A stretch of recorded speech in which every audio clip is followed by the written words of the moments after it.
নমস্কার বন্ধুরা, খুশি রান্নাঘরে আপনাদের সবাইকে স্বাগত। আজকে আমি তৈরি করছি ছোলার ডাল। তো আসুন তাহলে দেখে নেওয়া যাক কীভাবে তৈরি করছি আমি এই ছোলার ডাল। ছোলার ডাল তৈরির জন্য আমি এখানে 250 গ্রাম ছোলার ডাল ভালো করে ধুয়ে নিয়ে 5-6 ঘন্টা জলে ভিজিয়ে রেখেছিলাম। আর ভিজিয়ে রাখার ফলে ডালগুলো বেশ নরম হয়ে গেছে। এরপর এই ডালগুলো আমি একটা প্রেসার কুকারের মধ্যে নিয়ে নিচ্ছি সেদ্ধ করে নেওয়ার জন্য।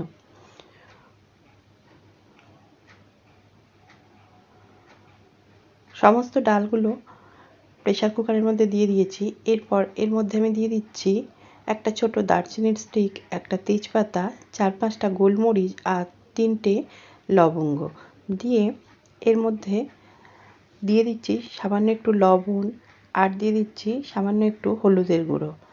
এরপর এর মধ্যে দিয়ে দিচ্ছি পরিমাণ মতো জল।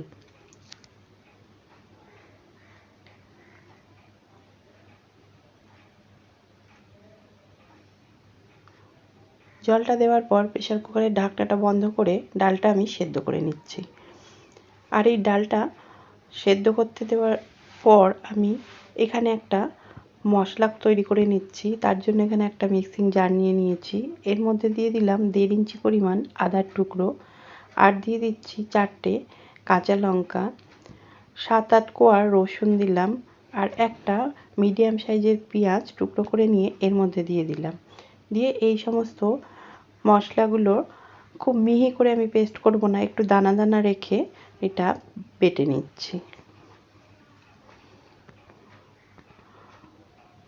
দেখুন মশলাটা আমি একটু দানা দানা করে বেটে নিয়েছি।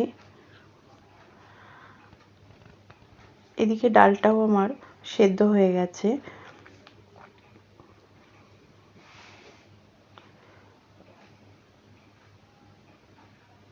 ডালটা দেখুন গোটা গোটা আছে কিন্তু খুব সুন্দর সেদ্ধ হয়ে গেছে। এই পর্যায়ে এই ডালটা আমি এবার রান্নার জন্য নিয়ে নিচ্ছি। রান্নার জন্য উনানে একটা কড়াই বসিয়ে দিয়েছি। কড়াইয়ে দিয়ে দিয়েছি 2 চামচ পরিমাণ সাদা তেল। তেলটা গরম হয়ে গেলে এর মধ্যে দিয়ে দিলাম 3টে এলাচ আর 1/2 চামচ দিয়ে দিলাম গোটা জিরে। এলাচটা একটু ফাটিয়ে দিয়েছিলাম। তারপর ফোড়ন থেকে সুন্দর গন্ধ বেরোলে এর মধ্যে দিয়ে দিলাম বেটে রাখা মশলা। মশলাটা দেওয়ার পর মশলাটা একটু কষিয়ে নিচ্ছি। আর গ্যাসের ফ্লেমটা লো হিটে করে রেখেই আমি এই মশলাটা কষিয়েছি। মশলাটা যখন কষানো হয়ে গেছে সেই পর্যায়ে এর মধ্যে দিয়ে দিলাম একটা মিডিয়াম সাইজের টমেটোর পেস্ট। টমেটোর পেস্টটা দিয়ে একটু কষিয়ে নেব যাতে টমেটোর কাঁচা গন্ধটা চলে যায়। টমেটোর পেস্টটাকেও একটু ভালো মতো কষিয়ে নেওয়ার পর এর মধ্যে দিয়ে দিলাম 1/2 চামচ পরিমাণ জিরে গুঁড়ো, 1/2 চামচ পরিমাণ ধনে গুঁড়ো, সামান্য একটু লাল লঙ্কার গুঁড়ো দিলাম। দিয়ে আবারও এই শুকনো মশলাগুলোকে মশলার সাথে খুব ভালো করে একটু কষিয়ে নেব। শুকনো মশলাগুলো যাতে পুড়ে না যায় তার জন্য আমি যে বাটিতে মশলাটা তুলে রেখেছিলাম সেই বাটিটা ধুয়ে সামান্য একটু জল দিয়ে দিচ্ছি। জলটা দেওয়ার পর আবারও খুব ভালো করে নাড়াচাড়া করে মশলাটা আরেকটু কষিয়ে নিচ্ছি। 3-4 মিনিট সময় ধরে মশলাটাকে ভালো করে একটু কষিয়ে নিয়েছি। মশলাটা ভালো মতো কষানো হয়ে গেলে এর মধ্যে আমি সেদ্ধ করে রাখা ডালটা দিয়ে দিলাম। ডালটা দেওয়ার পর মশলার সাথে একটু নাড়াচাড়া করে মিশিয়ে দিচ্ছি। এই পর্যায়ে গ্যাসের ফ্লেমটাকে আমি মিডিয়ামে করে দিয়েছি। আর যে প্রেসার কুকারে আমি ডাল সেদ্ধ করেছিলাম সেই কুকারেই আর একটু জল গরম করে এর মধ্যে দিয়ে দিলাম। ডালটাকে খুব ভালো করে নাড়াচাড়া করে মিশিয়ে দিয়ে গ্যাসের ফ্লেমটাকে মিডিয়ামে করে দিয়ে এটা 3 থেকে 4 মিনিট একটু রান্না হতে দেব। আর এর মধ্যে আমি আরও একটু মশলা দিয়ে দেব। দিয়ে দিলাম স্বাদ অনুযায়ী লবণ। আগেও আমি লবণ দিয়েছি, ওই জন্য সামান্য একটু লবণ দিলাম। দিয়ে দিলাম 1/2 চামচ পরিমাণ গরম মশলার গুঁড়ো আর 1 চামচ দিয়ে দিলাম চিনি। দিয়ে সমস্ত মশলাগুলো ডালের সাথে ভালো করে মিশিয়ে দিচ্ছি। মশলাগুলোকে ভালো করে মিশিয়ে দেওয়ার পর আরও এটা 3 থেকে 4 মিনিট রান্না হতে দেব। 3-4 মিনিট পর দেখুন ডালটা খুব সুন্দর রান্না হয়ে গেছে আর ডালের জলটা অনেকটা টেনে গেছে। এই পর্যায়ে এর মধ্যে দিয়ে দিচ্ছি কিছুটা ধনেপাতার টুকরো। ধনেপাতার টুকরোটা দিয়ে গ্যাসের ফ্লেমটা বন্ধ করে একটা ঢাকনা দিয়ে এটা আমি বসিয়ে রাখছি। এখানে উনানে আমি একটা কড়াই বসিয়ে দিয়ে কড়াইয়ে দিয়ে দিচ্ছি 2 চামচ পরিমাণ সাদা তেল।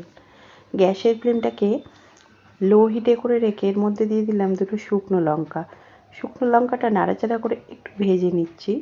শুকনো লঙ্কাটা যখন ভাজা হয়ে গেছে সেই পর্যায়ে আমি গ্যাসের ফ্লেমটা বন্ধ করে দিয়ে তেলের মধ্যে দিয়ে দিলাম 1/2 চামচ হিং আর 1/4 চা চামচ দিয়ে দিলাম কাশ্মীরি লাল লঙ্কার গুঁড়ো দিয়ে একটু নাড়াচাড়া করে নিলাম।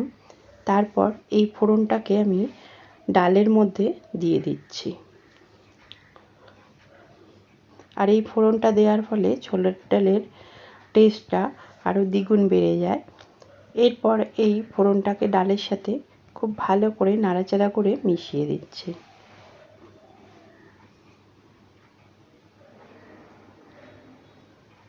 ভালো করে ফোড়নটা ডালের সাথে মিশিয়ে দেওয়ার পর আবারও একটা ঢাকনা দিয়ে 5 মিনিট মতো এটা আমি স্ট্যান্ডিং টাইমে রেখে দিয়েছি।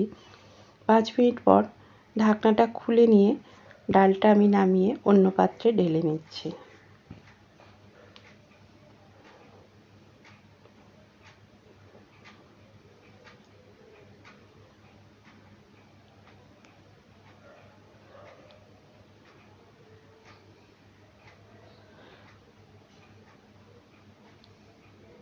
ডালটা অন্য পাত্রে ঢেলে নেওয়ার পর এই ডালের উপর আমি আরও একটু কুচানো ধনেপাতা ছড়িয়ে দিচ্ছি। আর এইভাবে ছোলার ডাল একবার রান্না করে লুচি, পরোটা, রুটি, নান সব কিছুর সাথে খেয়ে দেখবেন, খেতে কিন্তু অসাধারণ হয়। তো বন্ধুরা, আজকে আমার এই ছোলার ডালের রেসিপি আপনাদের কেমন লাগলো অবশ্যই মতামত জানাবেন। যদি ভালো লেগে থাকে তাহলে একটা লাইক দেবেন। আর যদি আমার চ্যানেলের নতুন বন্ধু হয়ে থাকেন তাহলে আমার এই চ্যানেলটি সাবস্ক্রাইব করে দেবার অনুরোধ রাখলাম। ধন্যবাদ।